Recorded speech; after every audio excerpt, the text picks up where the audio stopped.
सबसे पहले है सोमनाथ का ज्योतिर्लिंग। यह ज्योतिर्लिंग गुजरात के सौराष्ट्र क्षेत्र में अरब सागर के तट पर स्थित है। शिव पुराण के अनुसार जब चंद्रमा को दक्ष प्रजापति ने क्षय रोग होने का श्राप दिया था, तब चंद्रमा ने इसी स्थान पर तपस्या करके स्वयं को श्राप से मुक्ति दिलाई थी और तब चंद्रदेव ने इस ज्योतिर्लिंग की स्थापना की थी। दूसरा ज्योतिर्लिंग है मल्लिका अर्जुन ज्योतिर्लिंग। यह ज्योतिर्लिंग आंध्र प्रदेश के कृष्णा नदी के तट पर श्रीशैल नाम के पर्वत पर स्थित है।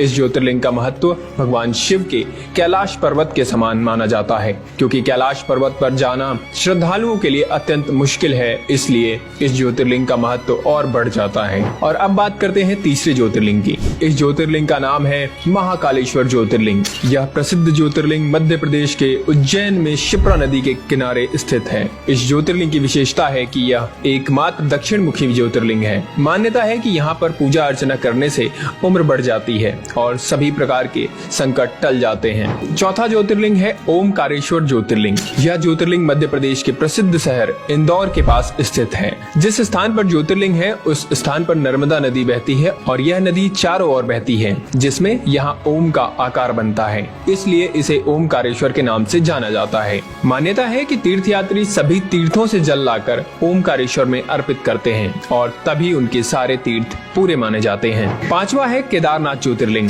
भगवान शिव का यह प्रसिद्ध ज्योतिर्लिंग उत्तराखंड में स्थित है। यह मंदिर समुद्र तल से 3200 किलोमीटर ऊंचाई पर स्थित है। यहाँ सर्दियों में भारी बर्फबारी होती है, इसलिए सर्दियों के 6 महीने यहाँ जाना मुश्किल है, अर्थात यहाँ दर्शन के लिए सिर्फ गर्मी में ही जाया जा सकता है। मान्यता है कि इस मंदिर का निर्माण पांडवों के पौत्र महाराजा जन्मेजय ने करवाया था। अब बात करते हैं छठे ज्योतिर्लिंग की, जिसका नाम है भीमाशंकर ज्योतिर्लिंग। यह ज्योतिर्लिंग महाराष्ट्र के पुणे जिले में पश्चिमी घाट या सह्याद्री नामक पर्वत पर स्थित है। यहाँ स्थित शिवलिंग काफी मोटा है और इसलिए इसे मोटेश्वर महादेव भी कहा जाता है। सातवां है विश्वनाथ ज्योतिर्लिंग। यह ज्योतिर्लिंग उत्तर प्रदेश के काशी में गंगा नदी के किनारे स्थित है। यहाँ की मान्यता है कि काशी नगर को स्वयं भगवान शिव ने बसाया था और कैलाश पर्वत के बाद उनका दूसरा स्थायी निवास यही था।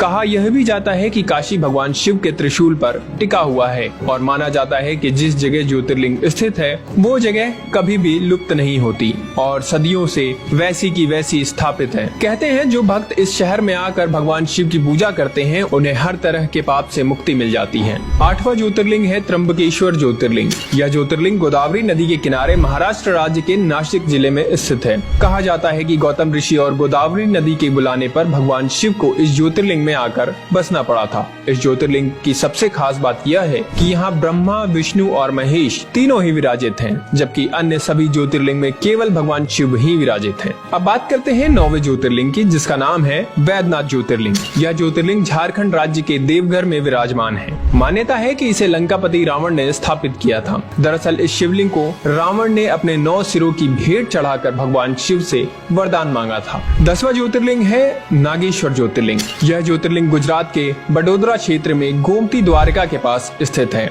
इसके अलावा कुछ लोग उत्तराखंड के अल्मोड़ा जिले में स्थित जागेश्वर शिवलिंग को भी नागेश्वर ज्योतिर्लिंग मानते हैं। 11वां ज्योतिर्लिंग है रामेश्वरम ज्योतिर्लिंग। यह ज्योतिर्लिंग तमिलनाडु के रामनाथन जिले में मन्नार की खाड़ी के पास स्थित है। यह भारत के दक्षिणी भाग में सबसे अधिक देखे जाने वाले मंदिरों में से एक है। मान्यता है कि यहाँ भगवान राम ने वानरों के साथ मिलकर लंका पर चढ़ाई के लिए राम सेतु बनाया था और यहीं उन्होंने रामेश्वरम ज्योतिर्लिंग की स्थापना की थी। इस दिव्य तीर्थ को भारत के 4 धामों में से एक भी माना जाता है। और अब 12वां यानी कि अंतिम ज्योतिर्लिंग, जिसका नाम है कृष्णेश्वर ज्योतिर्लिंग। यह ज्योतिर्लिंग महाराष्ट्र के दौलताबाद से लगभग 18 किलोमीटर दूर बहरौल गाँव में स्थित है। इस मंदिर का निर्माण देवी अहिल्या होलकर ने करवाया था। धुष्मेश्वर महादेव के दर्शन से सभी पाप दूर हो जाते हैं और जीवन में सुखी सुख आ जाता है। तो दोस्तों ये थे भगवान शिव के 12 ज्योतिर्लिंग, जो सिर्फ भगवान शिव के स्थान ही नहीं बल्कि हमारी संस्कृति और भारतीय धरोहर का भी एक अंग माने जाते हैं।